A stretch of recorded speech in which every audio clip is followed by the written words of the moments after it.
ہارون کے بلیزز عمر نے سر ہلایا۔ وہ مکمل یکسوئی سے سن رہا تھا۔ وہاں کی میتھ ٹیچر بہت سخت تھیں، بہت زیادہ، لیکن مجھے کبھی ان کی سختی بری نہیں لگی۔ مجھے ان کا کسی ایک بچے کو فیورٹ کرنا برا لگا۔ ٹیچرز کا فیورٹزم کس طرح بچوں کا دل مار دیتا ہے کوئی سمجھ نہیں سکتا۔ ان کا فیورٹ یاسین تھا، محمد یاسین، لیکن وہ ہمیشہ ہر ٹیسٹ میں مجھ سے ایک نمبر پیچھے رہتا تھا۔ ٹیچر نے اس پہ ایکسٹرا توجہ دینا شروع کی، لیکن کچھ بھی بدل نہیں سکا۔ وہ سانس لینے کو رکی، پھر عمر کو دیکھا، وہ سن رہا تھا۔ ایک دن ٹیسٹ میں یاسین کے مارکس مجھ سے زیادہ آئے، میں شاکڈ تھی، یا پھر شاید مجھے ہمیشہ اس ٹیچر کی نگاہوں میں رہنے کا شوق تھا۔ میں ان کی فیورٹ بننا چاہتی تھی۔ ہر کوشش، ہر محنت سب کر کے دیکھ لیا، لیکن وہ کبھی مجھ سے خوش ہوتی ہی نہیں تھی۔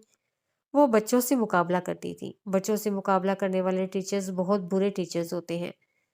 خیر، اس دن میں یاسین اور اپنا ٹیسٹ پیپر لے کر ٹیچر کے پاس گئی اور ان کو دکھایا کہ میرا سوال ٹھیک تھا اور یاسین کا غلط۔ وہ بھڑک گئیں، ان کو غصہ آ گیا، ان کو لگا میں ان پہ الزام لگا رہی ہوں، بے عزتی کر رہی ہوں۔ ٹیچرز کو بچوں کے بے عزتی کرنے اور سوال کرنے کا فرق سمجھنا چاہیے۔ وہ خود کو اگلے کل سمجھنے کے بجائے بچوں کو کم عقل سمجھنا چاہیے۔ میں بچی تھی، شاید میرا طریقہ غلط ہو، لیکن میں حق پہ تھی۔ میرا جواب درست تھا، پھر میرے نمبرز کیوں کٹے؟ وہ رک گئی، جیسے اب مزید بولنا تکلیف دے رہا ہو، جیسے اب مزید کچھ اور وہ سوچنا یا بولنا نہ چاہتی ہو۔ ٹیچر نے غصے میں سزا کے طور پہ میری بریک بند کر دی۔ وہ چلی گئی، سارے بچے چلے گئے۔ میں اکیلی کلاس میں بیٹھی رہی، اور پھر کسی نے کلاس کا دروازہ بند کر دیا۔ یکدم اس کے چہرے کے تاثرات میں خوف شامل ہوا۔ ہاتھ کی مٹھی اضطرابی حالت میں بند کر لی۔ میں بہت روئی، چیخی، چلائی، لیکن کسی نے دروازہ نہیں کھولا۔ کلاس روم کی لائٹس باہر سے آن ہوتی تھیں، وہ بھی بند ہو گئیں۔ کوئی باہر کھڑا تھا جس کو میری چیخیں سنائی دے رہی تھیں، لیکن کوئی میرے لیے نہیں آیا۔ اس واقعے کے بعد میں بہت ڈر گئی تھی۔ مجھے اپنے ارد گرد بس گھٹن ہوتی تھی۔ میں بند کمرے میں نہیں رہ سکتی تھی۔ ذرا سی تنگ جگہ میرے لیے عذاب بن جاتی تھی۔ یہ سب کچھ آہستہ آہستہ ٹراما بنتا گیا اور میں ذہنی مریض بن گئی۔ اس کی آنکھ سے ایک آنسو بہہ نکلا، تکلیف حد سے سوا ہونے لگی۔ بابا نے میرے سیشنز کروائے، ٹریٹمنٹ ہوا اور پھر میں ٹھیک ہو گئی۔ کیا آپ واقعی ٹھیک ہو گئی تھیں؟ عمر ترکی بترکی بولا تو حالے رک سی گئی۔ وہ چند پل اس کی آنکھوں میں دیکھتی رہی۔ کیا وہ اس شخص پہ اعتبار کر سکتی تھی؟ کیا یہ شخص ایسا تھا جس کو اپنا راز تھمایا جائے؟ اور پھر اس نے عمر کی آنکھوں میں دیکھتے ہوئے نفی میں سر ہلا دیا۔ آنکھوں کا گلابی پن بڑھ گیا۔ میں ٹھیک نہیں ہوئی تھی عمر، اس کے لہجے میں کرب سا تھا۔ میں نے کسی طرح بیماری کو ڈرا دیا اور وہ ڈر کر ایک کونے میں بیٹھ گئی۔ وہ ختم نہیں ہوئی۔ مجھے نہیں پتا تھا کہ بیماریاں علاج سے ٹھیک ہوتی ہیں، دھمکیوں سے نہیں۔ اس کے حلق میں پھندا سا اٹکا تھا۔ آپ نے ایسا کیوں کیا؟ وہ نرمی سے پوچھ رہا تھا۔ اس کی ایک ہی عادت اچھی تھی، وہ جج نہیں کرتا تھا۔ وہ بس بات اگلوا لیتا تھا اور پھر حل ڈھونڈ لیتا تھا۔ حالے نے بے بسی سے کندھے اچکائے۔ میں بلی ہونے سے ڈرتی تھی۔ اسکول میں سب کو پتہ چل گیا تھا کہ میں سائیکیٹرسٹ کے پاس جاتی ہوں۔ سب مجھے عجیب نظروں سے دیکھتے تھے، جیسے کبھی ہارون کو دیکھا کرتے تھے۔ میں ہارون کو روتے ہوئے دیکھتی تھی۔ وہ جب بلی ہوتا تھا، تنگ کیا جاتا تھا، تب وہ بہت کمزور، بہت ہاریبل ہو جاتا تھا۔ میں اس کی گارجین تھی۔ میں حالے تھی۔ میں ہارون نہیں بننا چاہتی تھی۔ میں بلی نہیں ہونا چاہتی تھی۔ اس نے زور زور سے نفی میں سر ہلایا۔ کوئی نہیں سمجھ سکتا اسکول میں بلی ہونا کس طرح آپ کی شخصیت بگاڑ دیتا ہے۔ وہ کس طرح ساری عمر کا آسیب بن جاتا ہے، کوئی نہیں سمجھ سکتا۔ لوگوں کو لگتا ہے بچے اپنا بچپن بھول جاتے ہیں، لیکن بچپن کوئی نہیں بھولتا، وہ یاد رہتا ہے۔ کبھی یادگار ماضی کی طرح تو کبھی بری تکلیف دہ یادوں کی طرح۔ میں اپنی یادوں میں برا بچپن نہیں ڈال سکتی تھی۔ پھر آپ نے کیا کیا؟ وہ مسلسل اس کی طرف متوجہ تھا۔ خالے نے گردن کڑا لی۔ میں کھوکھلی بہادر بن گئی۔ میں نے اپنا خوف اندر دبا دیا اور گردن سیدھی کر لی۔ میرے سیشنز ہوتے رہے اور میں وہی کرتی رہی جو ڈاکٹر چاہتا تھا۔ میں بہت اچھی اداکار تھی۔ دو آنسو، جھوٹے ڈرامے اور سنجیدہ اداکاری میرے لیے کبھی مشکل نہیں رہی۔ میں نے اداکاری کی کہ میری بیماری ختم ہو گئی ہے۔ ورچوئل تھراپیز اور کئی سیشنز کے بعد بالآخر میں ایک دبی ہوئی بیماری کے ساتھ آزاد تھی۔ میں بلی ہونے سے بچ گئی۔ میں ہارون کی گارجین رہی۔ میں اسکول کی باسی بچی رہی۔ میں روئی نہیں، جھکی نہیں۔ کمزور نہیں پڑی، زندگی اچھی چلی، کبھی دوبارہ ایسا تجربہ نہیں ہوا۔ لیکن پھر ایک دن مجھے تمہاری گاڑی میں بند کر دیا گیا۔ اس کی آنکھیں زخمی ہو گئیں، لہجہ روندھ گیا، کرب سا کرب تھا جو ہر جانب پھیل گیا۔ مجھے پتا ہی نہیں چلا کہ میں اندر سے دروازہ کھول سکتی ہوں۔ مجھے ویسی ہی گھٹن، ویسی ہی گھبراہٹ محسوس ہوئی۔ دبی ہوئی بیماری قبر کھول کر واپس نکل آئی۔ میں وہاں سے نکل سکتی تھی لیکن میں نہیں نکل پائی۔ میں اندر سے وہی ڈری سہمی بچی تھی جو میں بہادر کبھی بھی نہیں تھی۔ میں کھوکھلی بہادر تھی اور پھر میرا سارا وجود کھوکھلا ہو کر ڈھہ گیا۔ اس دن وہ بیماری ایک آسیب کی طرح پھر سے چمٹ گئی۔ میں اب بھی کھوکھلی بہادر ہوں۔ بیماری اب بھی اندر ہے، دور کہیں پڑی سسک رہی ہے، علاج مانگ رہی ہے، لیکن وہ لمحہ بھر کو رکی۔ میں اسے پھر دبا دوں گی۔ اس نے عمر کی آنکھوں میں دیکھا، پھر اپنی کلائی پہ خراشوں کے مٹے مٹے نشان دیکھے۔ اس کی آنکھوں میں معذرتی تاثر ابھرا۔ اس دن کے لیے ایک بار پھر سوری، مجھے معاف کر دینا، میں نے تمہیں ہرٹ کیا۔ وہ بولتے ہوئے اٹھ کھڑی ہوئی، بالکنی کا دروازہ پار کیا اور کمرے میں چلی آئی۔ اس کے پیچھے عمر حیات ایک بار پھر اس دن کو اپنی یاد کا حصہ بنانے لگا۔ تکلیف ایک بار پھر حد سے سوا ہونے لگی۔ بالکنی کے صوفے پہ دراز عمر حیات کسی اور دن کے بارے میں سوچ رہا تھا۔ وہ خود کو اس دن کے لیے معاف نہیں کر سکتا تھا، لیکن کیا وہ خود کو معاف کرنا چاہتا تھا؟ یہ شاہ تاج کے گھر کی پارٹی والے روز سے 2 روز بعد کا واقعہ ہے۔ ہارون کچھ کام لے کر عمر کے پاس آیا ہوا تھا۔ اسے گھر میں غیر معمولی خاموشی محسوس ہوئی، لیکن یہ بس چند پلوں کے لیے ہی تھی۔ اگلے ہی لمحے اسے اوپری منزل سے حالے کی دل دوز چیخوں کی آوازیں سنائی دیں۔ اس کا دل اچھل کر حلق میں آ گیا۔ وہ دیوانہ وار اوپر کی جانب بڑھا۔ اسے گھر کے راستوں کا علم نہیں تھا، وہ بس آوازوں کے تعاقب میں بھاگ رہا تھا۔ وہ ایک کمرے کو دیکھتا جاتا، اسے لگ رہا تھا کچھ برا ہے، کچھ ہے جو نہیں ہونا چاہیے۔ حالے تکلیف میں تھی اور ہارون کو اسے تکلیف میں دیکھنا مشکل تھا۔ وہ اوپری منزل کی طرف آیا، آوازیں واضح ہوئیں۔ سامنے، بالکل سامنے حالے کا کمرہ تھا جہاں سے آوازیں آ رہی تھیں۔ وہ دروازہ بجا رہی تھی، چیخ رہی تھی۔ ہارون کا دل رک رک کر چلنے لگا۔ وجہ وہ چیخیں نہیں تھیں، وجہ وہ منظر تھا، وجہ عمر حیات تھا۔ وہ حالے کے کمرے کے دروازے سے ٹیک لگائے بیٹھا تھا، کمرے کی چابی اس کے ہاتھ میں تھی۔ یکدم ہارون جیسے ہوش میں آیا۔ عمر اسے دیکھ چکا تھا۔ وہ ہارون کے اپنے نزدیک پہنچنے سے پہلے اٹھا اور برق رفتاری سے اس کے قریب پہنچ کر اس کی گردن دبوچ کر دیوار سے لگا دی۔ اس کی آنکھوں میں سختی تھی اور چہرہ غیر انسانی سا تھا۔ اگر تم نے کوئی آواز نکالی تو خدا کی قسم میں تمہاری لاش کتوں کو کھلاؤں گا۔ وہ اس کے کان کے پاس دبا دبا گررا رہا تھا۔ ہارون نے اپنا پورا زور لگا کر اسے دھکا دیا۔ وہ بغیر لڑکھڑائے پیچھے کو ہوا۔ ہارون شاہد کو اپنی جان حالے سے زیادہ عزیز نہیں ہے۔ اگر تم نے اسے تکلیف دی تو خدا کی قسم تمہاری لاش کتوں کو بھی نصیب نہیں ہوگی۔ وہ اسی کے لہجے میں بولا۔ عمر نے ایک دو لمحہ اسے سخت آنکھوں سے دیکھا۔ ہارون اس کی آنکھوں میں آنکھیں ڈالے کھڑا رہا۔ میں اس کی بیماری چیک کر رہا ہوں، تم دخل مت دو۔ اب کی اس کی آواز ہلکی تھی۔ کمرے کے دروازے کو دھڑا دھڑ بجانے کی آوازیں مسلسل آ رہی تھیں۔ وہ عمر کو الزام دے رہی تھی، ہارون کو پکار رہی تھی۔ وہ ایک بار پھر واقعات مکس اپ کر رہی تھی۔ یہ کیسا طریقہ ہے کسی کی بیماری معلوم کرنے کا؟ کیا تمہارا دماغ خراب ہو گیا ہے؟ وہ مر جائے گی۔ ہارون دروازہ کھولنے کو آگے بڑھا۔ کلسٹروفوبیا چاہے آخری سٹیج پہ پہنچ جائے، بندہ مرے گا نہیں۔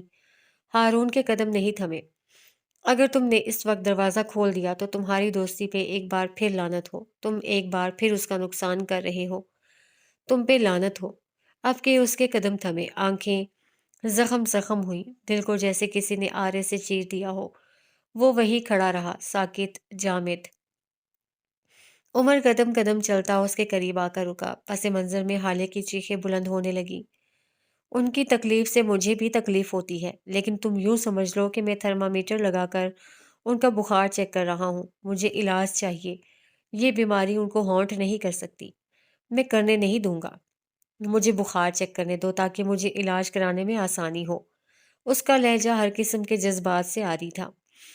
تھوڑی دیر بعد وہ دونوں اسی دروازے سے ٹیک لگائے بیٹھے تھے۔ ہارون بار بار اضطرابی کیفیت میں اپنے ہاتھ کی مٹھی کھول بند کر رہا تھا۔ عمر آنکھیں موندے دروازے سے ٹیک لگائے سکون سے بیٹھا تھا۔ ہر آہ ہر بقا کے ساتھ اس کا دل ڈوب کر ابھرتا تھا۔ یکدم ساری آوازیں بند ہو گئیں، خاموشی ہی خاموشی چھا گئی۔ شاید وہ تھک چکی تھی یا شاید گلا بیٹھ گیا تھا۔ عمر خاموشی سے اٹھا۔ لمحے کے ہزارویں حصے میں اس کے تاثرات بدل گئے۔ اب وہ اداکار عمر تھا، ہارون اس کے ساتھ اٹھا تھا۔ وہ پریشان تھا، گلٹی تھا اور اداکار نہیں تھا۔ دروازہ کھلا، وہ آگے آیا۔ ہالے دروازے کے بالکل ساتھ دیوار سے لگی بیٹھی تھی۔ اس کے بال بکھر گئے تھے، چہرہ رویا رویا تھا، لیکن اس کی کلائیاں بری طرح زخمی تھیں۔ اس نے نوچ نوچ کر ان کو زخمی کر دیا تھا۔ عمر نیچے بیٹھ گیا، اس کے پاس گھٹنوں کے بل۔ وہ بار بار اسے کچھ پوچھ رہا تھا، کچھ کہہ رہا تھا۔ وہ پریشان تھا، اور اس بار یہ اداکاری نہیں تھی۔ وہ بس یک ٹک اسے دیکھے گئی۔ ایک آنسو لڑک کر گال پر پھسل گیا۔ میں نے پھر سے واقعات مکس اپ کر لیے نا؟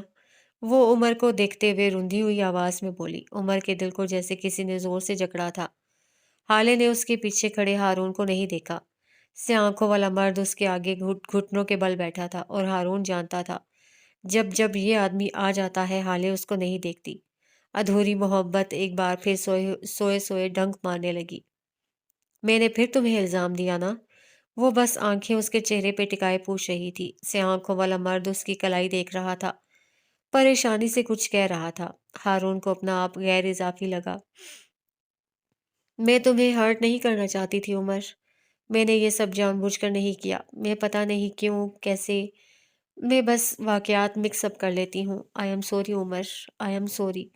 وہ اب رو پڑی تھی، گلٹ سے، دکھ سے، یا شاید بے بسی سے۔ وہ عمر پہ الزام لگانے کے لیے معافی مانگ رہی تھی، اور وہ معاف کر رہا تھا۔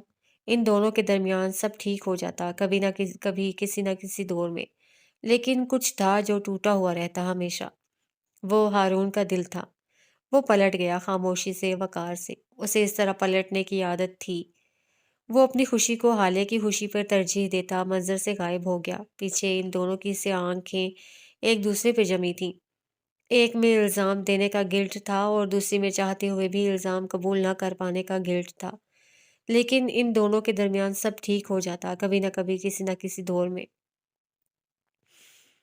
نیو یارک کی شامیں اکثر نوجوانوں کے لیے رنگین ہوا کرتی ہیں، صاف ستھری روشنیوں سے جگمگ کرتی۔ سڑک پہ اس وقت یاقوت مرزا کی گاڑی بڑے کروفر سے اپنے ٹائر رکھتی جا رہی تھی۔ سیاہ فام امریکی ڈرائیور گاڑی ڈرائیو کر رہا تھا۔ یاقوت پچھلی سیٹ پہ بیٹھا تھا۔ اس کے ساتھ ایک لڑکی بھی تھی، لیکن کچھ وقت پہلے تک، کچھ منٹ قبل ہی وہ اس لڑکی کو اس کے فلیٹ کے باہر چھوڑ کر آیا تھا۔ وہ آج پھر سے ایک بھرپور شام گزار کر واپس آ رہا تھا۔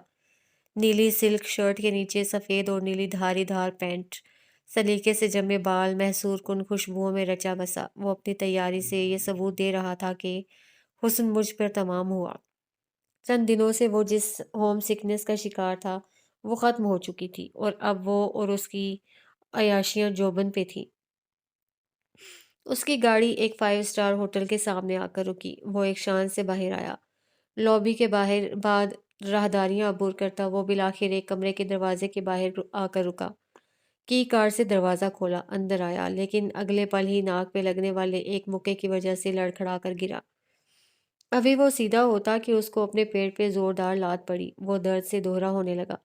اس نے بمشکل اٹھنے کی کوشش کی، اپنا چہرہ اٹھا کر اس آدمی کو دیکھنے کی کوشش کی جو بغیر آواز کیے بس اسے مکے مارے جا رہا تھا۔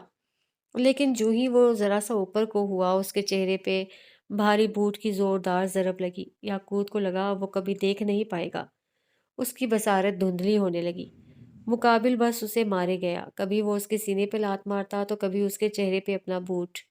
یاقوت کرا رہا تھا، گالیاں دے رہا تھا، لیکن جو ہی وہ چہرہ اٹھا کر اسے دیکھنے لگتا وہ پھر سے ایک ایسا کاری وار کرتا کہ یاقوت کی روح تک بلبلا جاتی۔ کہا تھا نا میری بہن سے دور رہو۔ یہ آواز، یاقوت اس آواز کو لاکھوں پہ پہچانتا تھا۔ اس کا سانس رک گیا، اسے لگا وہ کبھی سانس نہیں لے سکے گا۔ نو مرزا نے اسے آ لیا تھا۔ وہ بس ساکت اس ٹھنڈے فرش پہ پڑا رہا۔ ساری حسیات ختم ہو گئی، ہر درد مٹ گیا، موت کا خوف غالب آ گیا۔ میں نے تم سے کہا تھا یاقوت، میری بہن سے دور رہو، وہ سرد آواز میں کہتے اس کے قریب پنجوں کے بل بیٹھا۔ جینز کے اوپر سیاہ ہوڈ، سر پہ گرائے، چہرے پہ ماسک، اور اس کے ہاتھوں میں دستانے تھے۔